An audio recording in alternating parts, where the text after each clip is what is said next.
Chapitre 21. Phénomène de transcendance pendant la puberté. Les états qui accompagnent souvent la première manifestation de la force de la sexualité dans la puberté et l'amour présentent un intérêt particulier. Au moment où l'on expérimente pour la première fois l'état provoqué par la polarité des sexes, il est presque général d'éprouver une espèce de déréliction, de peur ou d'angoisse, car on a la sensation plus ou moins nette de l'action d'une énergie nouvelle, plus haute, illimitée, dans l'organisme psychophysique de l'être individuel. Peur, précisément, causée par le pressentiment de la crise que celui-ci subira et du danger qu'il courra, et mêlée à l'inconnu du désir. L'expression employée par Dante pour désigner le sentiment éveillé en lui par la première apparition de la femme confirme ce point. Une force plus grande qui fait dire à l'esprit naturel auquel on peut faire correspondre l'individu naturaliste. De son côté, Jalaluddin Rumi dit « La mort, bien, met fin à l'angoisse de la vie. Pourtant la vie tremble devant la mort. Ainsi tremble un cœur devant l'amour, comme s'il sentait la menace de sa fin. Car là où s'éveille l'amour, meurt le moi, sombre despote. » Examinée comme il convient, la pathologie des phénomènes de la puberté est à cet égard particulièrement significative. L'apparition de la force du sexe produit un bouleversement qui donne lieu chez l'individu, en cas de tares héréditaires par suite d'une faiblesse congénitale, de quelques traumatismes psychiques ou d'autres causes encore, à des manifestations morbides dont la limite est la folie. Cette forme spécifique d'aliénation mentale que Kalbaum a appelée précisément hébéphrénie ou folie de la puberté. Toutes ces manifestations peuvent être interprétées comme résultant soit d'une insertion ratée de l'énergie dans les circuits, où la force élémentaire supra-individuelle de l'éros, transformée, réduite, donne lieu aux formes ordinaires de la sexualité individuelle, soit d'un défaut structurel de ces circuits, à cause duquel l'adaptation de l'organisme psychophysique à l'énergie, ou de celle-ci à celui-là ne se produit pas ou bien ne se produit que partiellement. Attaque hystérico-épileptique ou semi-cataleptique, alternance de formes de mélancolie et de dépression et de formes d'exaltation, poussée de manie masturbatoire et autres. Ce sont autant d'effets possibles de l'action de la force nouvelle non canalisée ou déviée. Méret rapporte que dans les poussées frénétiques de masturbation, comme dans d'autres actes, l'individu atteint à l'impression d'être transporté par une force intérieure indépendante de sa volonté, comme s'il était possédé. Un arrêt possible durant la crise de la puberté du développement intellectuel doit être expliqué pareillement. Il s'agit de la neutralisation ou inhibition du mental, du manas, pathologique ici mais qui est aussi sous des formes atténuées, un phénomène normal dans l'amour et la passion. Ça les empêche de raisonner. Chez certains jeunes, de fréquentes hallucinations visuelles auditives ont la même signification. Elles sont dues à une puissance telle qu'elles détachent la faculté imaginative et perceptive du lien des sens de l'individu physique, chose qui correspond à l'activation magique de l'imagination par l'éros, activation dont on a déjà parlé.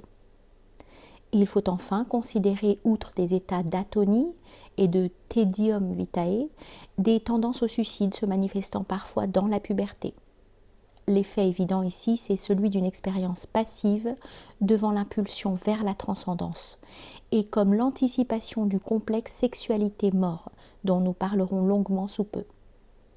Dans ce domaine également, la pathologie agrandit, hypertrophie la physiologie. Tous ces troubles possibles qui se produisent durant la crise de la puberté se répètent à un degré moindre dans tout amour intense et surtout dans la première expérience de l'amour. Marot rapporte le témoignage clinique d'un adolescent en proie à ces troubles et qui disait avoir l'impression de sentir partir des organes abdominaux un fluide qui monte par le dos et qui arrive au cerveau. étant alors pris d'un désir irrésistible de se livrer à des actes violents et paroxystiques. Ce cas donne une idée des précieux matériaux que les psychiatres pourraient recueillir s'ils avaient les connaissances requises en matière de physiologie hyperphysique de l'être humain.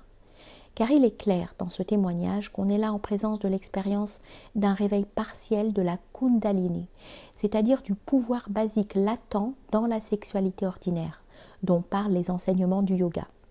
Réveil qui, est-il précisé, peut avoir pour conséquence la folie ou la mort, lorsqu'il a été provoqué en l'absence de la préparation adéquate. Sous ses formes normales, non pathologiques, correspondant déjà à une canalisation partielle de l'énergie dans les circuits individuels de transformation, ce réveil renvoie au contraire à celui, plus ou moins orageux, des facultés affectives durant la période de la puberté. Il faut aussi envisager durant cette période des manifestations non pathologiques, mais génétiquement parlant de même origine, sur le plan spirituel. Manifestation où se révèle directement l'aspect hyperphysique propre à la force nouvelle agissante lorsque celle-ci est encore partiellement du moins à l'état libre, lorsqu'elle ne s'est pas entièrement polarisée et spécialisée dans le sens de la sexualité ordinaire. Nous voulons parler des cas de réveil intense du sentiment religieux et de tendances mystiques dans la puberté. Les psychologues ont souvent observé que les crises spirituelles et les conversions se produisent essentiellement durant la période de la puberté, s'accompagnant d'états souvent semblables à ceux propres à la pathologie de cette puberté. Sentiments d'incomplétude et d'imperfection, angoisse, introspection morbide, anxiété, dégoût, incertitude, insatisfaction aussi vague que profonde. Et ce, au point que Starbuck a pu écrire, ouvrez les guillemets, la théologie s'empare des tendances de l'adolescent et construit avec elles. Fermez les guillemets. À cela correspond une analogie de même type entre la modification de la vision du monde et de la vie qui caractérise la solution positive des crises religieuses et celle qui se rattache à l'enthousiasme du premier amour heureux. James écrit au sujet du phénomène religieux, ouvrez les guillemets, un semblant de nouveauté embellit tout aspect. Fermez les guillemets, par opposition à un sentiment antérieur d'irréalité et d'extranéité par rapport au monde. Un grand désir d'être, même quand chaque chose reste identique à elle-même. De façon analogue, Stendhal affirme au sujet de l'amour, ouvrez les guillemets, l'amour-passion jette aux yeux d'un homme toute la nature sous ses aspects sublimes comme une nouveauté inventée hier. Il s'étonne de n'avoir jamais vu le spectacle singulier qui se découvre à son âme. Tout est neuf, tout est vivant, tout respire l'intérêt le plus passionné. Fermez les guillemets.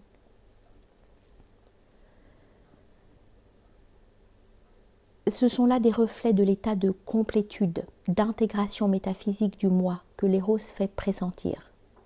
Mais cela a pour contrepartie naturelle l'impression de vide, de manque d'âme des choses, d'indifférence à tout lorsqu'un amour a été déçu ou fini brusquement.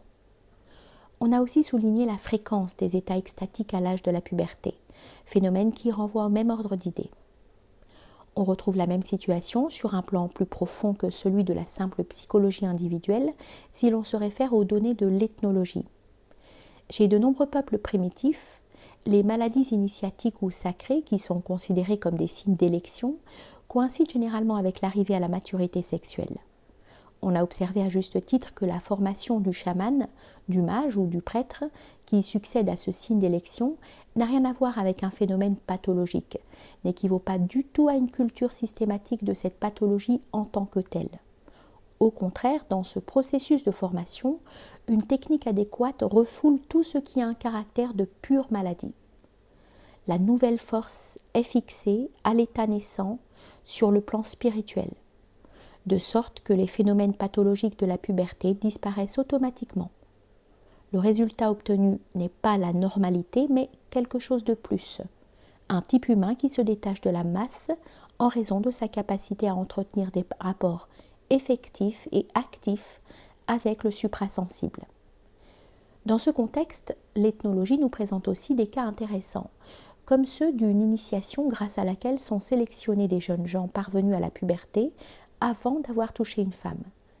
Le but ici étant de saisir et de fixer la force de la virilité transcendante avant même toute spécialisation ou polarisation sexuelle au sens strict de cette force. Cela nous amène à mentionner les rites de passage qui renvoient aussi à ce que nous avons dit sur le sexe intérieur, spirituel, par opposition au sexe purement physique.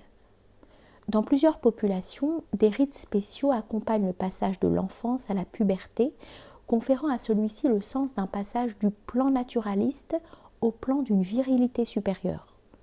À cet égard, 2 points sont importants pour notre sujet. Tout d'abord, on célèbre quelque chose dans ces rites, comme une mort et une renaissance.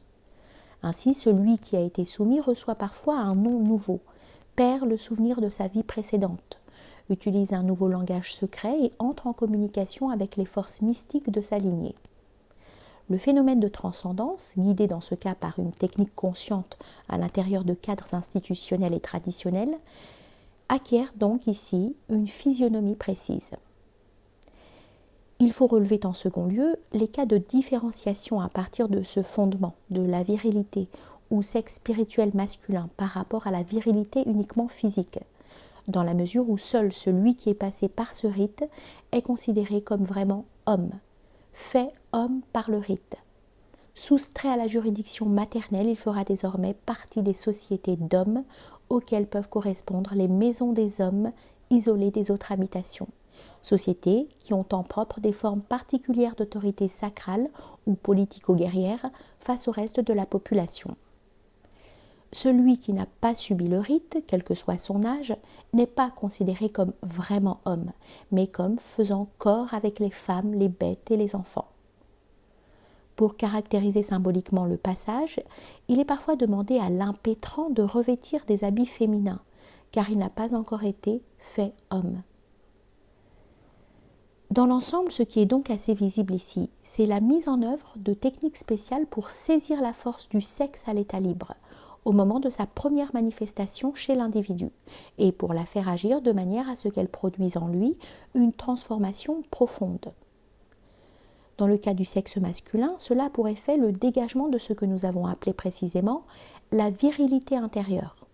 Peut-être faut-il voir dans le rite catholique de la confirmation, qu'on célèbre habituellement au début de la puberté, un dernier reflet de la tradition des actions effectuées sur la force encore pure, non traduite sur le plan physique du sexe.